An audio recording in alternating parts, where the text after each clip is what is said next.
First, I just want to give a huge shout out to Laura. Thank you so much for creating this original Google Sheet to kind of give me some ideas on how to better communicate with parents. If you want to see Laura's video, it's right here, but I kind of customized this Google Sheet right here to fit the Pickerington kind of style when it comes to student progress. So the first thing you're going to want to do is click this sheet and you're going to want to make a copy for your own class. I went ahead and did this, student, but you're just going to want to go ahead and delete that information. So that way student 1 does not have any information set in there. I'm going to undo it though, just so I can show you what this sheet can do. So what I did is I thought, what would teachers need? And if you need help, please contact me and I'd be more than happy to recreate this to fit your own classroom needs, because every classroom is going to be different. And again, call me in, we can set up a meeting and I can get a feel for what you're looking for. And then we can work together to recreate it for your classroom, your parents, and your students. So right here, I've got attendance, and you would just simply, you could type in if you wanted to, and it would stay red, or you could leave it blank depending on how much time you want to really spend on this. So yes, the student was here all these 4 days. No, they were not here Monday. For ELA, maybe you want to put the assignments here. Again, if you want to do that, we just have to redo a couple of things. It's going to be a lot of setup, but once it's set up for the year, you're good to go. So maybe you want to do like assignment 1, assignment 2. Maybe you just want to do how they did on Monday's work, that kind of stuff. So maybe if we did leave it with Monday and the parents kind of looked over the Google Classroom, maybe there's 4 assignments. We could say that the student finished 3, and we can change this conditional formatting by going to Format, Conditional Formatting, and here are all the different colors that are popping up. So maybe I want it to go like this, and anytime it sees a 3, I'm going to change it to exactly is 3, and then you can pick whatever color you want. There's also some other fun things in here. Like I did with iReady, I did greater than or less than, and if it's greater than 45 or equal to it, it's going to be that green color. If it's less than that, the kids only got 44 minutes, it's going to be red. So that way it's kind of easy for you as a teacher to see, the parents to see, and that kind of stuff. Just know it is a lot of setup, but once it's set up, we are usually pretty good to go. Okay, I'm going to hit cancel because I don't want to keep that. I'm going to keep it the way that I had it. And then if you were saying Friday, you have missing work, you can write missing. Right here, I could write missing, and maybe the student got limited, I would put an L. Okay, and again, if I want to change that format, conditional formatting, and this L right here, I want to make it pop out, so I want it to be white. Okay, and that's how easy the conditional formatting is. And this just means what cell.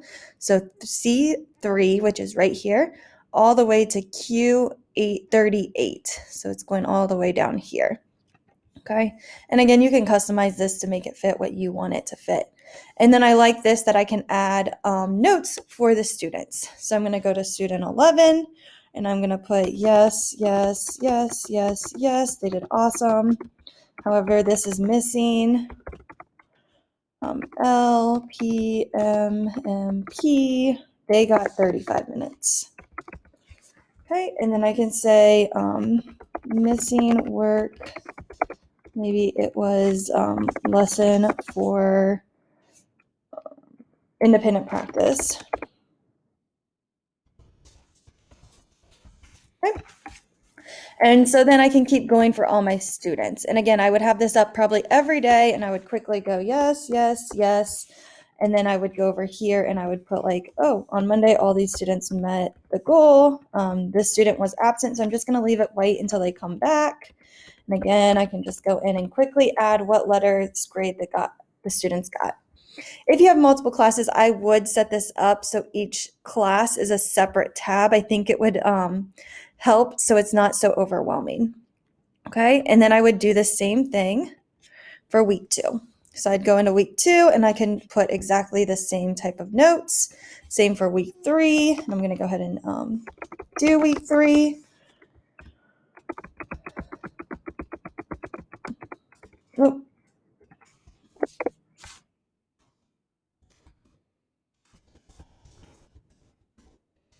And so then when I go all the way down here to student 1, I can see really quickly, okay, this student has been absent the past 2 Mondays. There's a trend or pattern kind of starting to happen. And I can start asking those questions if I needed to. I can always so go over here and go, okay, why did the kid miss these 2 assignments? And kind of look into this data about, there's an already trend starting to happen where they're doing less and less, so I need to have a conversation. Up here, I can link my Google Class Calendar. So Google Classroom creates a class calendar, and you could just link that right on there for your parents and students to see. I can link the Google Classroom if I wanted to. And I can also, if I had like a class website, I can link that up here. If there was something else, we just would need to link it. And so for all your other students, once you link this, we would just need a copy. So Command C, go over to student 2, and we would need to paste that right there. This was the original from Laura. I, again, customized it to kind of fit our needs, but you would just copy and then you can paste this right over, and then I can delete their little images. And you can add your own images if you wanted to. I just kind of left it the way that I had it. Right, and I can see right here, student 2 does not have the conditional formatting set up yet. I'm kind of waiting to do that, to hear what you need, because it's a lot of work, again, to put all this in, but it's a one-time setup. So now that this is set up, I'm able to check with my students and check what parents might need to customize it before I do every single student this way. Here, the parents can see the notes and the information. Okay, the next step is this link is what the parents will see. So if I go ahead and I'm going to go to student 2, and I'm going to put in here student link, just so I always have this. You're going to go to File, Publish to the Web, and then I'm going to change this because I want it to, up here, instead of the entire document, I just want student 2. And I want it to be a web page. Publish. Okay, student 2, their link is right here. And if I ever need it again, I can go down here and I can find the information that I do need. Okay, I'm going to paste student 2 here. And so now when I click this link, it's going to take me to student 2's information. Again, here's student 1. I set up the conditional formatting. Student 2 is right here. I have not really set up any of the conditional formatting yet.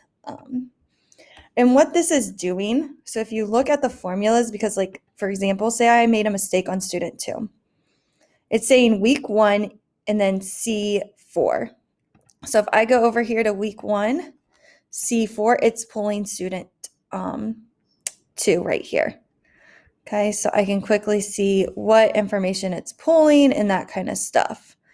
Right here, you can see that this does say student 10.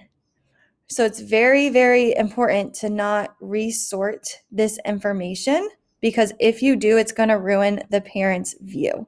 So when the parent does this, you can see that that student's missing this week because it's no longer that student. So it's really important, if you do filter, to re-filter back. Okay, so there I go, I'm back. And just a reminder that this would be student 10. So I would put the name of the student here and then rename their tab. So I'd put like my name or whoever the student is. And then you can see on this sheet, the student's name will pop up here. So see how it says student 1, their name would actually pop up. Okay, so there is that information.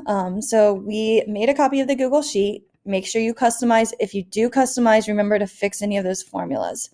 So if I added something here, you have to add it on the student sheet. Again, a lot of setup at the beginning, but once it's set up the way that you want it, you can kind of customize it. So I could add another column. Maybe I know I'm going to have 6 different assignments for ELA each week. I could customize that. Maybe I want to do 10, and if there weren't any, I could put like an X so parents know that there was no assignment for that. You do have to be kind of careful with the name, because this will remain the same for each student. Okay. Once you do that, you're going to add your student names. So you'll go over here, again, add your student names, make sure they match up over here. So I would do that like together, just to make sure that they do align. Okay. And then make sure you add your parent information in their emails. So on this last sheet at the way bottom, right back here, you're going to type in your student's name. So I've got student 2. They're going to type in the parent email address, and then you're going to link whatever the link is for those students. Okay. And then it's going to set up Autocrat. So to set up Autocrat, you're just going to go to Tools, Allied Add-ons, Autocrat, Open.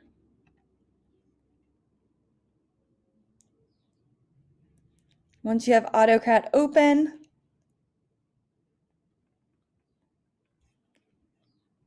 you can edit this job that has been already set up for you. And you can go through this and you can check out this template. So this template is linked right here.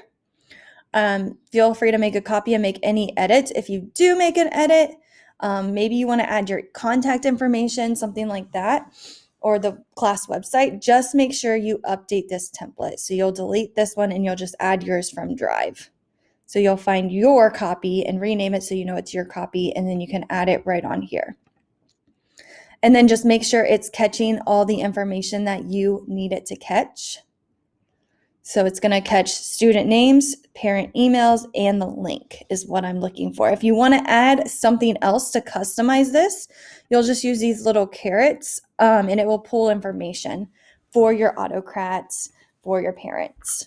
This document can also be really helpful for parent-teacher conferences and other things like that. Okay.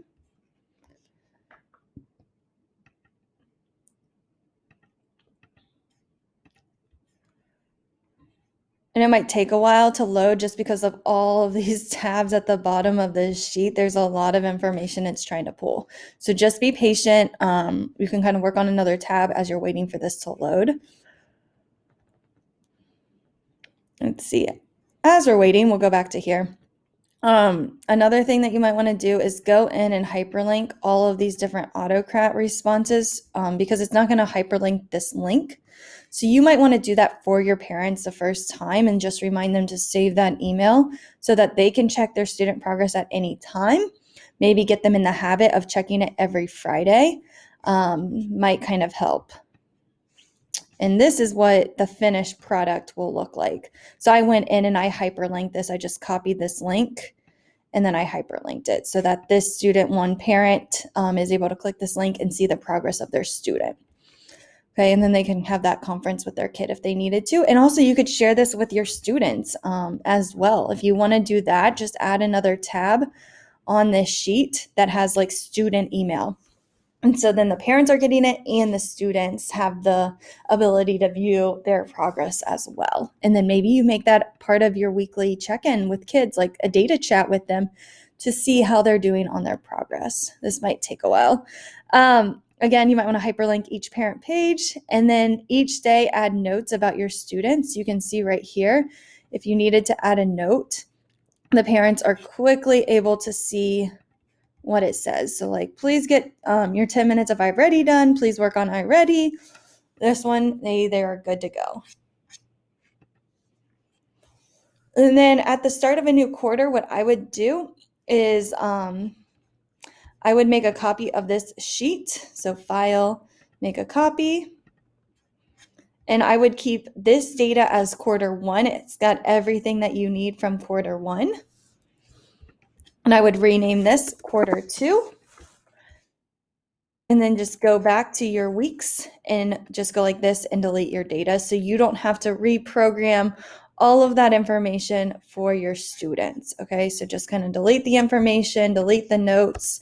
And again, it's a quick, just highlight all those rows and then delete. So that won't take super long. And then your classes are all set to go. Okay, and then my copy. So this is my copy of quarter one right here. Has all of my data. So if I ever needed to go back or there was a question or RTI reasons, I can go back and I can show the data for my principal, for parent-teacher conferences, or whatever I might need to do. Okay. Because the Autocrat's taking so long, if you do need help, let me know. I do have other videos on Autocrat, but it's basically just following step-by-step the directions. The only thing you might want to customize is the email. So you can actually send an email template and customize it for your parents. So it would say, hey, so-and-so, here is your student's progress for the week. Please check this every Friday, or you could change whatever Monday if you wanted to. And I would just kind of keep track of the data as you're working with students. So during your blended learning, maybe you conference with student one and they have all their work done and you can give them an M. Or you could even say like all work done, still missing assignments, and then in the notes you could write what they're missing. Okay. If you have questions or need anything, please reach out to me. Happy to help set this up for you. Again, it might take a little bit to set it up because we do have to make sure that everything kind of matches the order, but happy to help. And then there's a video if you want to see what Laura did, and then there's her sheet as well. I just try to customize it for what we need in Pickerington. All right, let me know if you need help.